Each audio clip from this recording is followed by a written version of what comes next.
Magandang araw mga kaibigan. Bigyan natin ng reaksyon ngayon ang nangyari sa EDSA Shrine Rally. Nandun ang mga DDS. Na-attract ako dito sa vlog na ito ni Bisdak na ang mga kapulisan nagbigay ng tubig sa mga nagrally. So, ano ba sila? Mga DDS sila? Duterte supporters o nagkataon lang ng mga mababait na pulis? Sa bagay nga, mas marami ang mga mababait na pulis. Sumusunod lang sila sa utos sa kanila, kaya lang mayroon ding mga sariling opinion yan. Pagdating sa politika, kaya lang hindi lang sila makapagsalita. Okay, panoorin natin at itong video na ito at bigyan natin ng reaksyon.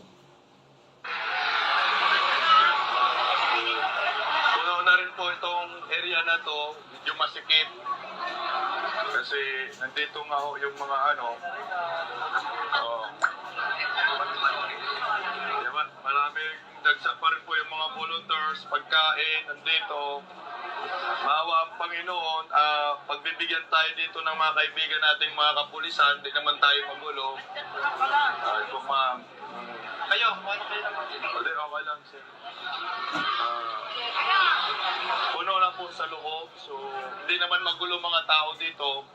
So respetuhin natin yung, respetuhin natin yung mga kapulisan, trabaho nila yan. Oo, boss. Wala naman, mababait naman sila. Mas hindi naman nalalabag yung kapatang tao na. Sa akin, okay ito araw-araw, para araw-araw may bantay. Iwasan yung may manggugulo para sa akin. Lalo na yung Tama. Yung presensya ng pulis dyan is pabor sa mga DDS. Kasi baka masingitan sila ng makakaliwa. Yun ang manggugulo. May makakaliwang pumasok. Nagpasabog ba o ano yan. Kaya salamat sa ating mga kapulisan. Karamihang mga pulis. Tumutupad lang sa kanilang matungkulin. Snatcher, mahaluan ng iba. Pag may nanggulo, di huli agad.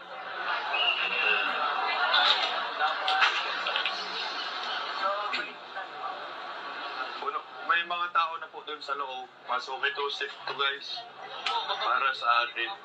Ang mga takot sa pulis, yung may gagawing masama. Correct. Wala naman tayong masamang gagawin. Exercise lang yung freedom of expression at freedom of speech. Magkantahan na lang tayo, tol. Kakanta ko mamaya, guys, para sa inyo, guys. Baka sakaling, makahanap po ng magandang tugtog.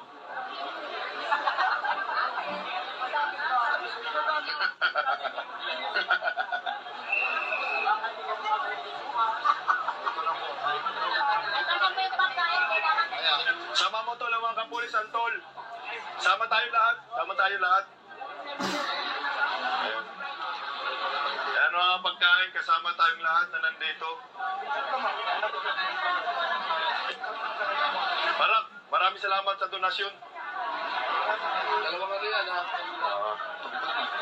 Siyempre, sama ako dyan. Okay, pang ilang araw na ba ang EDSA Rally? I think pang 9 o pang 10 araw na ngayon, tuloy-tuloy. So, salamat sa mga may mabubuting puso na nagdo-donate ng pagkain. Tubig, snack. Yun lang, pinaratangan, may nagparatang, alleged report na bayaran daw ang mga tao dyan sa EDSA. Maraming umaangal. Ano sa tingin nyo? Bayaran ba ang nasa EDSA o voluntaryo lang na nandyan? Tayo dyan para sa lahat dyan. Sige po, ma. Ano name mo? Bisdak.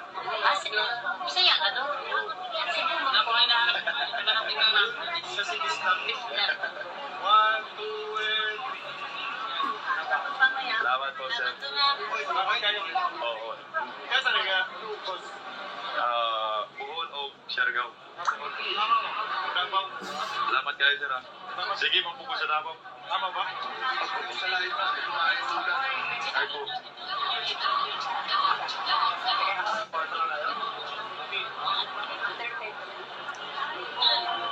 Thank you. hindi ganun talaga. Oo, tignan mo. Oh.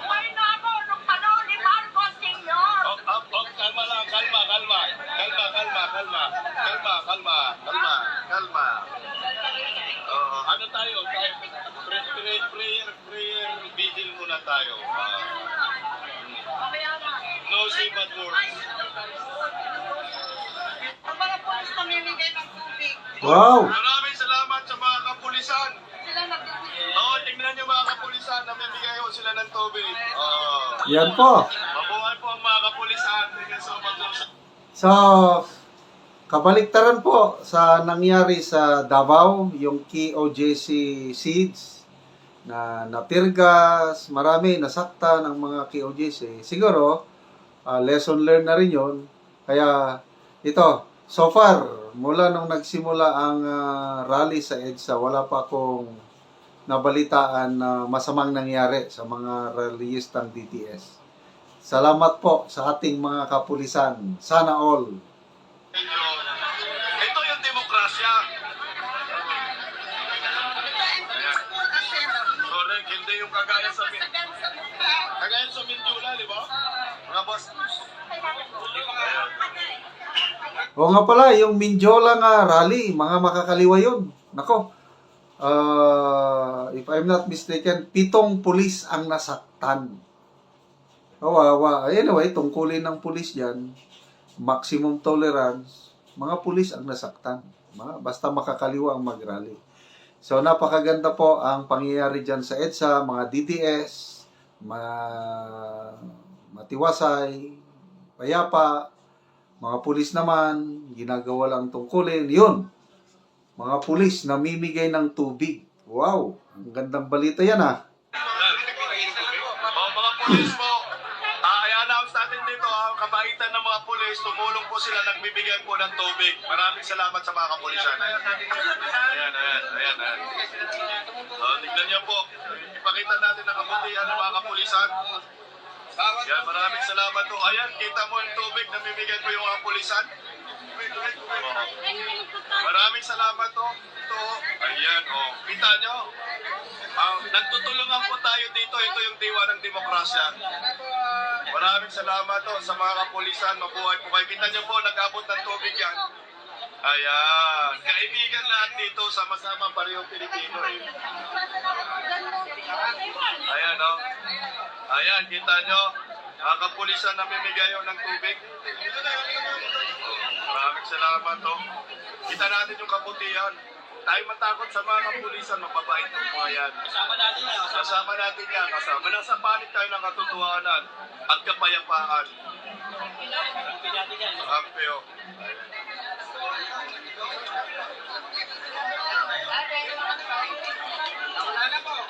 Tignan nyo, tubig yan galing sa mga kapulisan. So, that's good news sa EDSA. Ang aabangan natin ngayon, yung malakihang rally ng mga kapatirang Iglesia ni Cristo. Nag-organize pa lang sila, basta iglesia ang gumalaw, well prepared, well organized. So, malawakan. I don't know kung kailan, binabantayan ko. And then, maliban sa iglesia ni Cristo, may nakausap akong bishop ng mga Protestant o Evangelicals sa Mindanao.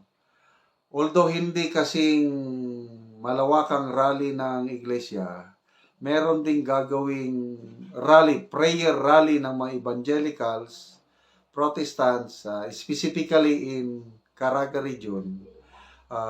Against din sila, ayaw nila, tinututulan nila ang impeachment. So, napakagandang balita yan na dalawang grupo, Protestant, Evangelicals, and Iglesia ni Cristo na ang mapayapa na mag-rally. So, ganyan lang, payapa lang.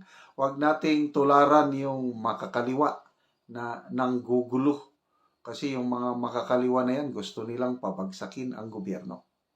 Ito namang DDS, ano lang yan, nagpapahayag lang ng saloobin na itigil na ang panggigipit sa mga Duterte. Kaya nga DDS . So, salamat sa mga kapulisan na Although neutral lang sila, kaya lang yung ginawa nila na tumulong sa pag-distribute ng tubig, parang ano na rin sila, DDS na rin sila.